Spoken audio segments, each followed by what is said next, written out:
Hemos estado hablando en estos días, o la semana pasada, del imperio incaico, también llamado Tahuantinsuyo, como sabe usted, ¿no? Creo que hablamos la semana pasada de médicos, o de algunos episodios, o algunos distritos de la cultura en el imperio, y hoy hablaremos de las mujeres. No de las mujeres en general, ¿no? Y lo cual es una tentación permanente para conductores de programas masculinos. Hacer consideraciones, ya sabe cómo son las mujeres son así, o asá, ay, ja, ja, ja. Nosotros, no, qué sé yo. No nos provoca mucha risa eso, ni muchas otras cosas que en general son muy graciosas para casi todo el mundo. Hablaremos de las mujeres o del papel que cumplían las mujeres en el imperio incaico. El primer personaje femenino que aparece en las crónicas del Inca Garcilaso de la Vega es la coya Mamaoclo Huaco, era esposa y hermana del Inca Manco Cápac. En la leyenda, juntos, Mamaoclo y Manco Cápac fundaron la dinastía de los Incas y el imperio. Manco Cápac y Mamaoclo eran hijos del sol y de la luna. Vamos a contar algo muy breve acerca de esta cosmogonía incaica, ¿no? Cuando solo existía la nada, el dios Viracocha apareció ahí en el lago Titicaca, que por cierto formaría parte de la nada. Ya que si solo existía la nada, no se ve cómo alguien puede aparecer en el lago Titicaca. Es decir, era una nada bastante poblada, ya que al menos había dos entidades, a saber, el dios Viracocha y el lago Titicaca. Incluso, hasta dado el enunciado, parece anterior al lago, a Viracocha, porque dice, apareció Viracocha. Bueno, podemos suponer que no existía hasta ese momento, pero si apareció en el lago Titicaca, el lago existía, aún junto con la nada. Y realizó su acto creativo, me refiero al dios Viracocha, en Tiahuanaco. Creó primero un mundo oscuro y nebuloso, cuyas gentes no lo reverenciaban suficientemente. Por tal motivo, lo hizo desaparecer. Bueno, hasta que uno cree un mundo, y luego este mundo que uno ha creado con tanto esfuerzo se niega a reverenciarlo. Después conformó un género de gigantes, que también pasó a convertir en piedra por la misma razón. Parece que no eran tampoco muy reverentes. Suele ocurrir con los gigantes que a favor de su tamaño profesan la ingratitud. Viracocha hizo entonces una creación más perfecta, a su imagen y tamaño, pero esos hombres resultaron malos y el dios les envió un diluvio que duró 60 días, incluso 50% más que el clásico. Después del diluvio, seca la tierra, Viracocha mandó salir al sol, la luna y las estrellas para dar luz al mundo. En cierta ocasión, Viracocha dispuso que el sol y la luna, que estaban siempre distantes, como parece indicar la experiencia cotidiana, ¿no? Cuando hay sol no hay luna, etc. Dispuso que se conocieran. Y así lo hicieron. El sol y la luna se amaron y nacieron dos hijos, justamente los ya mentados Manco Cápac y Mamaoclo. El sol envió a los hermanos del cielo a la tierra para que fundaran una ciudad, precisamente en el lugar en que pudieran hundir de un solo golpe una varilla de oro. Bueno, debían además reunir a los hombres y mujeres que estaban desparramados por la tierra para cumplir la alta misión que se les encomendaba, ¿no? Sacar a la creación humana de la baja condición en que se encontraban y enseñarles oficios y normas que les permitieran vivir como seres humanos y no como bestias. Bueno, al final los esposos llegaron a un lugar en cuyo suelo fértil la varita se hundió sin problema. Era el Cusco, que en quechua significa ombligo del mundo. Allí empezó a gestarse el imperio. Las mujeres, discípulas culturales de Mamaoclo, eran su engranaje fundamental. Servían como fuerza laboral, ciertamente, y aunque estaban eximidas de pagar tributo al Inca, indirectamente lo pagaban porque contribuían con su trabajo a reunir lo que debía tributar el hombre, ¿no? Las chicas trabajaban desde los 5 años. Tan importante resultaba el trabajo femenino para el funcionamiento general de la comunidad que el Estado controlaba su cumplimiento. Unos visitadores observaban, iban a las casas, ¿no? Los chanchos. Claro, para ver inspectores. Ahí está, es mucho mejor que visitadores. Claro. El visitador puede ver si estamos enfermos, pero estos chanchos venían a ver si trabajabas. Y entonces observaban que las mujeres se encargaran de limpiar las casas, que hilaran una cierta cantidad de metros de tela por día y que se ocuparan de los deseos nocturnos del marido. ¿Qué serán los deseos nocturnos, doctor? Hemos traído al sexólogo, oficial del programa, el doctor Gabriel Rolón, para que nos explique algunas cosas que nuestra ignorancia no alcanza a percibir con corrección. Ajá. ¿A qué se refiere el cronista cuando dice deseos nocturnos? ¿Un deseo de comer pan a la noche? No. ¿Cualquier deseo verificado durante las horas de la noche? No. Se refiere a aquellos deseos que tengan que ver con la actividad venérea. Claro. Bien, ¿por qué dice entonces deseos nocturnos? Porque en aquella y en otras civilizaciones la gente tenía por costumbre hacerlo de noche. Ajá. Por discreción. Sí, a favor de esa oscuridad. A favor de la famosa. oscuridad, en algún caso por asco. Ya que A no verse. temían que el sol, con su nitidez, viniera a eliminar lo que de imaginario tenía su novia. Bueno, no está raro eso. No está tan mal. No está mal. No. Más allá de estas exigencias, las mujeres se daban tiempo para las coqueterías. Una de ellas, no una mujer, sino una coquetería, consistía en tener el cabello renegrido.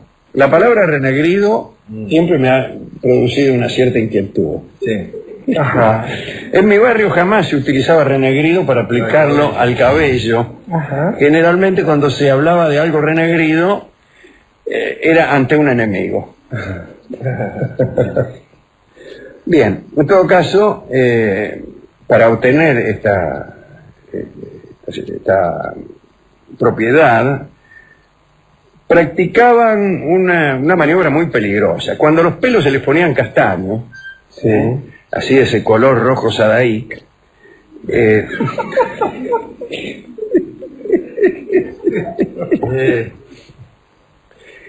lo cocinaban al fuego en al pelo, ¿no? Ajá. En vano. Sí, inútilmente, la mayoría de las veces. En una caldera con hierbas dentro de la caldera.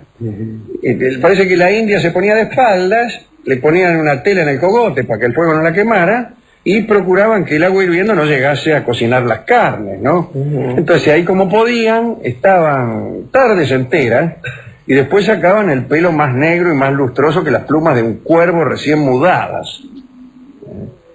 Bueno, tanto como esto y mucho más puede el deseo de hermosura, nos dice el Inca Garcilaso. Había en Cusco determinadas mujeres a las que desde la infancia les estaba negado el derecho de una vida normal, por decirlo así, por una disposición del culto instituida por Manco Cápac. Eran las enclaustradas en la Atlahuasi, o Casa de las Vírgenes del Sol. La reclusión estaba dedicada a la divinidad solar y era precisamente al sol a quien se le rendía este tributo de virginidad. Las muchachas no podían hacer otra cosa que quedarse en esa especie de cárcel dorada, y allí permanecían encerradas hasta el fin de sus días, sin posibilidad alguna de cambiar su suerte. Las recluidas no tenían lugar alguno por donde pudieran hablar o ver a un hombre o a una mujer libre. Solo la colla, es decir, la reina, tenía la licencia para entrar en la casa y hablar con las encerradas. Esta visita era el único contacto humano directo con el mundo exterior que les estaba permitido. En la Atlahuasi de Cusco jamás entraban varones. Las elegidas lo habían sido por su linaje o por su hermosura. Debían ser vírgenes y para asegurarse de ello las recluían cuando todavía no habían cumplido los 8 años.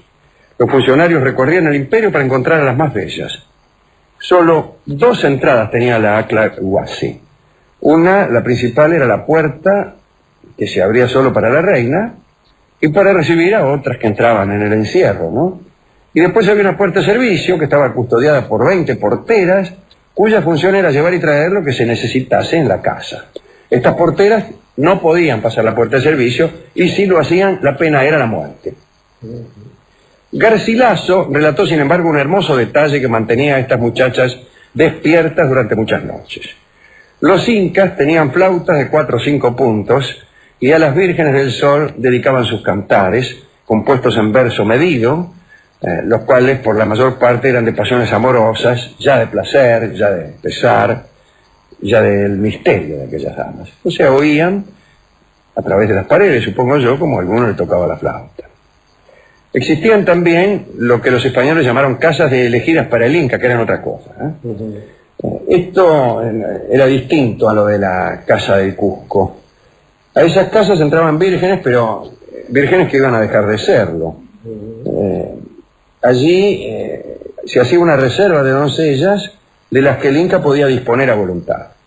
Cuando él las pedía, bueno, sacaban las más hermosas para llevárselas y pasaban a ser sus concubinas. El Inca tenía una esposa legítima y tantas concubinas como quisiera, lo cual hacía que frecuentemente tuvieran más de 200 hijos. Las concubinas del Inca, una vez que éste había perdido el interés por ellas, se rajaba, qué sé yo, andaban por ahí. Algunas quedaban como criadas en la casa del Inca o al servicio de la esposa legítima, después se jubilaban y les daban una gratificación o una casa y la servían con gran veneración. Garcilaso cuenta que en ciertos casos, al morir el Inca, estas mujeres se mataban y se dejaban enterrar junto a los criados más favorecidos y a las mujeres más queridas que deseaban continuar sirviendo a su dueño en el más allá. No como en la India, que había una obligación de hacerlo, sino que esto era a voluntad. Si usted quiere hacerse enterrar con el Inca, es voluntario, no tiene ninguna obligación de hacerlo. Gracias. Un último detalle. Si las mujeres de las Aclahuasis delinquían, por decirlo así, o perdían su virginidad, y en el caso de estos serrallos de provincia, si resultaban perderla antes de que el Inca las tomara, las penas eran terribles. A las muchachas las enterraban vivas. Al cómplice, que es indispensable en estos casos de pérdida de la virginidad, lo ahorcaban. Le mataban la esposa, si es que la tenía.